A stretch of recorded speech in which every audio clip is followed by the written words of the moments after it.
America did not notice the moment it lost control. There was no single explosion, no announcement, no warning on the evening news. Instead, it happened quietly, between arrests, headlines, and celebrations. In the early 1970s, the United States believed it was winning its war. One by one, America's most powerful drug lords were being removed. Frank Lucas was arrested. Other major figures followed. Heroin networks collapsed. Streets that once feared organized crime saw their kings disappear. To the public, it looked like progress. To history, it was a mistake. Because while America focused on eliminating individual men, it ignored something far more important, the system those men had controlled. And systems do not die when leaders fall. They adapt.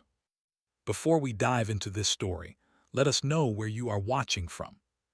And if you love true crime cases, don't forget to subscribe so you don't miss the next episode. For decades, America's drug trade had been dominated by American criminals. Italian mafia families controlled supply.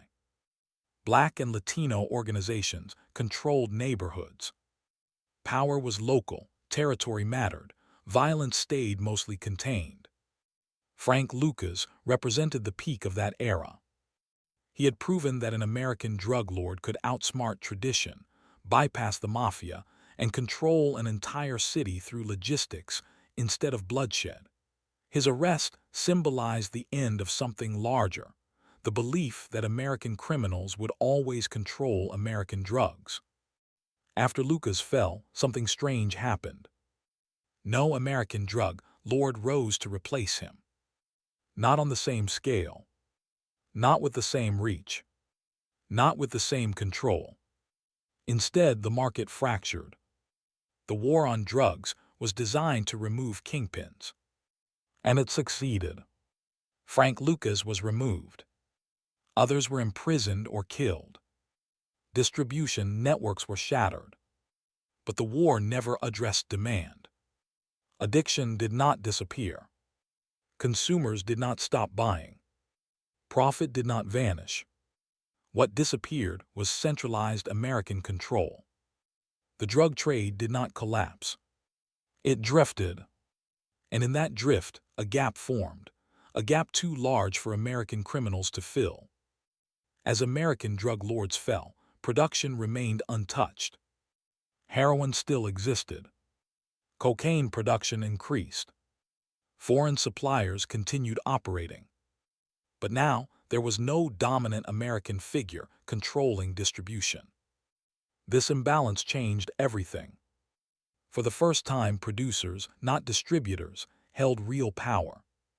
And the producers did not live in America. They lived thousands of miles away. In Colombia, the collapse of American dominance did not go unnoticed.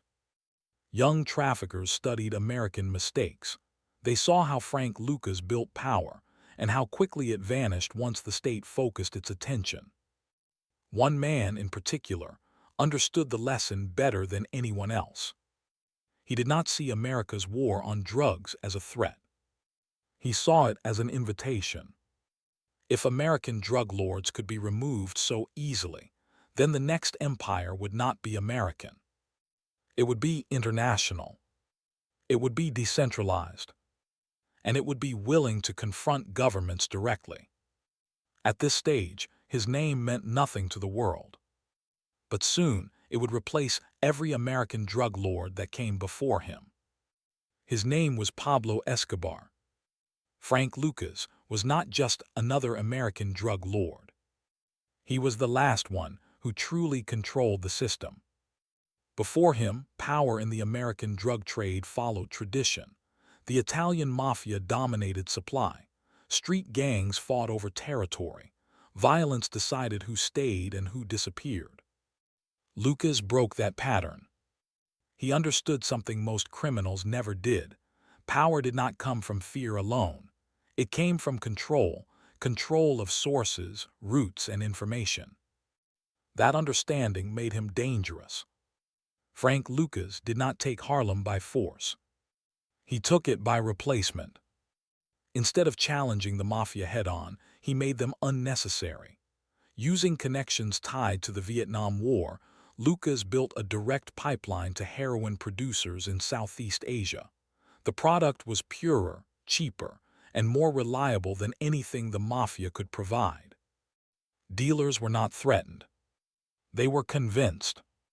When faced with better quality and lower prices, loyalty collapsed. Even mafia-connected dealers quietly shifted suppliers. Some Italian families resisted. Others adapted. Many became customers. Lucas did not rule through chaos. He ruled through efficiency. Violence was expensive. Attention was dangerous. Lucas chose corruption instead. Police officers were paid to ignore shipments. Officials were bribed to delay paperwork. Information reached Lucas faster than it reached federal agents. His empire operated in near silence. This made him difficult to detect and harder to dismantle. For years, law enforcement knew drugs were flowing through Harlem, but they could not trace the source. There were no wars to investigate, no bodies to count. Only consistency. Frank Lucas's empire succeeded because it was uniquely American. He operated inside a system where corruption could be subtle, where violence could be minimized, where the state still functioned well enough to protect stability. This environment allowed centralized control. One leader, one supply chain, one city. As long as Lucas remained free, the system held together. That same structure became its weakness. Lucas's empire depended on him completely. There were no independent cells, no regional autonomy, no leadership layers capable of surviving his removal. When the war on drugs intensified and corruption networks cracked, the collapse was immediate. There was no next Frank Lucas, and there could never be one, because the environment that allowed him to operate no longer existed. After Lucas fell, American drug lords tried to fill the gap. None succeeded. Law enforcement pressure was too high, surveillance too advanced, sentences too severe. Any centralized American empire attracted immediate attention and destruction. The war on drugs had changed the rules. And under those rules, American criminals could no longer dominate the trade. This was the end of an era. The drug market was still alive, but control was slipping away from American hands. And someone else was ready to take it. After Frank Lucas, there was silence. Not the silence of peace, but the silence of absence. The American drug trade did not collapse overnight. It weakened slowly, almost invisibly. Power fragmented. Leadership disappeared. What once felt controlled became chaotic. This was not an accident. It was the direct result of a system designed to destroy individuals rather than structures. The war on drugs focused on names. Arrests became victories. Convictions became headlines. Long sentences became proof of success. But the market itself was never addressed. Demand remained constant. Profit remained enormous. So when leaders fell, the trade did not stop. It simply broke apart. Small crews replaced large organizations. Independent dealers replaced centralized systems. Violence increased, not because criminals became more brutal, but because no one controlled the flow anymore. This fragmentation made American drug crime louder, messier, and easier to target, and easier to destroy. Every attempt to rebuild centralized power failed. The moment a figure gained influence, attention followed. Informants appeared. Wiretaps multiplied. Federal agencies moved faster than ever before. American drug lords learned a harsh truth. Visibility meant death or prison. As a result, ambition disappeared. No one wanted the crown. The age of American kingpins was over. What remained was a massive vacuum. Millions of users still demanded drugs. cities still depended on supply, money still flowed. But no American organization controlled production. And whoever controlled production controlled the future. This vacuum did not remain empty for long.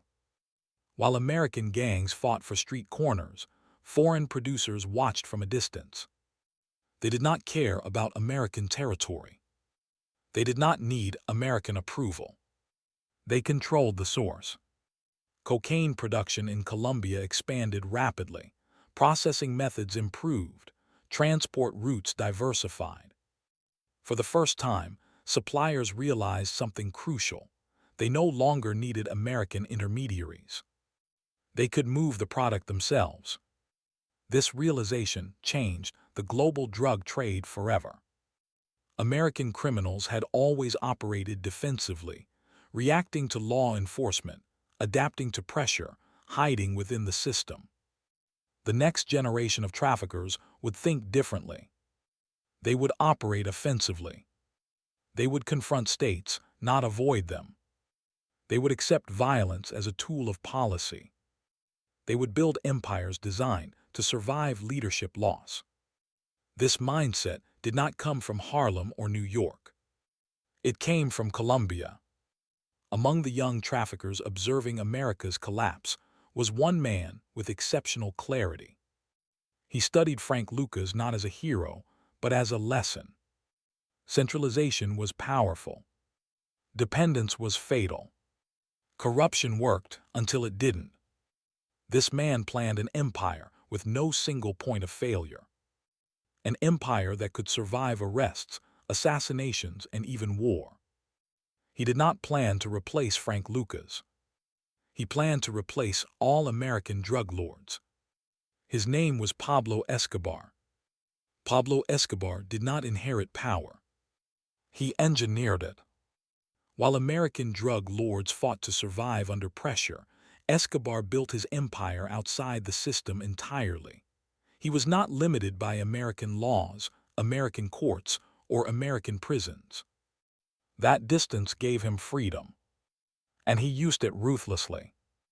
Escobar understood something that American criminals never fully accepted.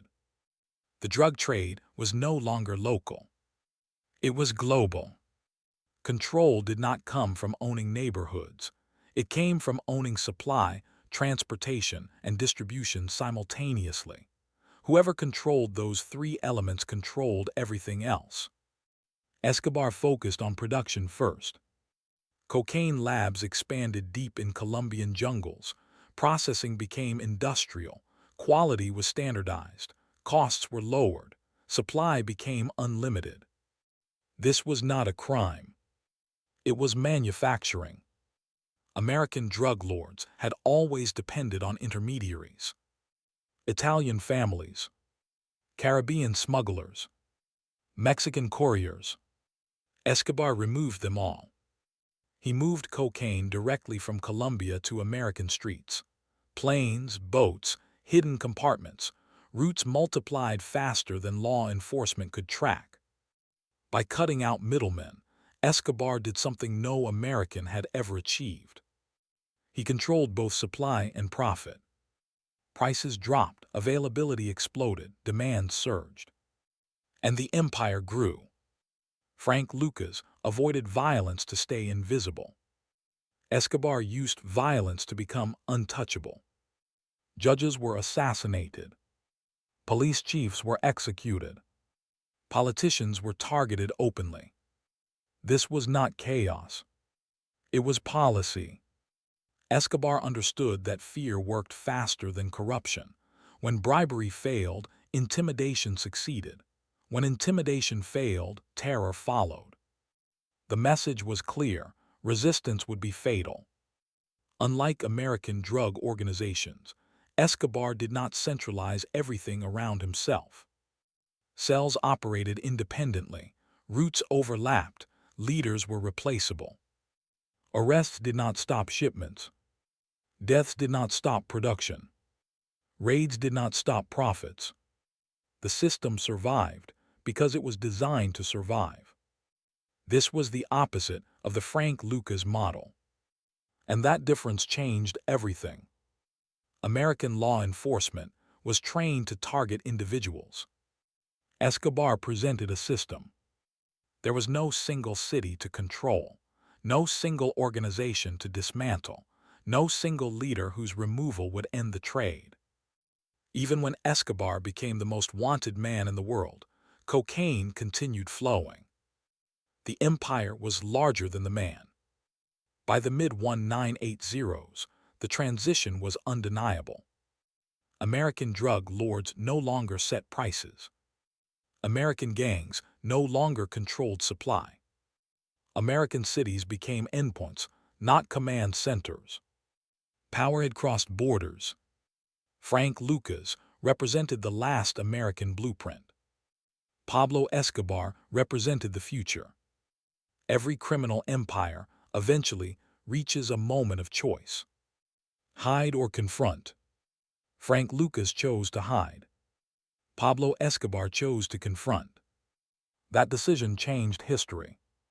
By the late 1980s, Escobar's empire had grown beyond anything America had ever seen. Cocaine flowed into the United States in industrial quantities. Profits reached billions. Entire regions of Colombia depended on drug money to survive. Escobar was no longer just a trafficker. He was an institution. And institutions demand influence. Escobar wanted more than money. He wanted acceptance. Hospitals were built in his name. Housing projects appeared overnight. Poor neighborhoods saw him as a benefactor, not a criminal. To many Colombians, the state had failed. Escobar filled the gap. This popularity gave him confidence and ambition. He entered politics, believing power could protect him better than secrecy ever could. It was a fatal miscalculation. Escobar's visibility forced the government to act. Extradition treaties with the United States became a direct threat. For Escobar, extradition meant death, either in prison or through enemies waiting on the inside. So he made his position clear. He would rather wage war than surrender. What followed was unprecedented. Car bombs exploded in city centers. Commercial flights were destroyed. Judges, journalists, and candidates were assassinated. This was not random violence. It was a negotiation by terror. Escobar believed that if the cost of resistance became too high, the state would retreat. For a time, it worked. Extradition policies wavered. Officials hesitated. But something else happened too. Public opinion shifted. The man once seen as a protector became a threat to everyone. Unlike American drug lords, Escobar had crossed a line. He was no longer hiding from the state. He was attacking it. That made compromise impossible. Colombia, supported by the United States, committed fully to his destruction. Intelligence sharing increased. Special units were formed. Resources expanded without limit. This was no longer a manhunt. It was a war. Escobar's strategy worked until it didn't. Fear controlled institutions temporarily, but it united them permanently. Every bomb created new enemies. Every assassination strengthened resolve. The empire began to crack. Not because cocaine stopped flowing, but because Escobar became its single symbol. And symbols can be destroyed. Frank Lucas was removed quietly. Escobar fell violently. But both represented the same truth. Drug empires do not end when men fall. They evolve. Escobar's war with the state would end his life, but not the system he built. And that system would outlive him. Pablo Escobar died in 1993. The world celebrated. Governments claimed victory. Headlines declared the end of an era. Photographs of his body were treated as proof that justice had been served. But the cocaine did not stop flowing. Because Escobar was never the end of the empire. He was only the proof that the system worked. Escobar's death removed a symbol, not a structure. The roots remained. The demand remained. The profits remained. Within months, new organizations filled the gaps, smaller, quieter, more disciplined. They learned from Escobar's mistakes. No politics, less visibility, less ego. The drug trade did not disappear. It matured. Frank Lucas had represented the last American blueprint, centralized, local, dependent on invisibility. Escobar replaced it with something global. Production stayed abroad. Violence stayed distant. Distribution became outsourced. This model ensured that no American drug lord could ever dominate the trade again. Power no longer lived in Harlem, Miami, or Los Angeles. It lived at the source. The war on drugs was designed to remove men like Frank Lucas. It was never designed to defeat systems like Escobar's. As long as demand exists, supply will follow. And as long as profit remains enormous, new traffickers will rise, faster and smarter than the ones before them. Every arrest creates opportunity. Every takedown creates space. The cycle continues. Today's drug trade does not have faces the public recognizes. There are no kings on magazine covers. No flamboyant empires. No visible wars. That is not progress. It is evolution. The empire learned to survive without attention. And that lesson came directly from Escobar. Pablo Escobar did not just replace Frank Lucas. He replaced the entire American era. He proved that control no longer belonged to street kings, local bosses, or domestic networks. It belonged to those who controlled production, logistics, and fear. That shift changed the world forever. Not because Escobar was unstoppable, but because his model was.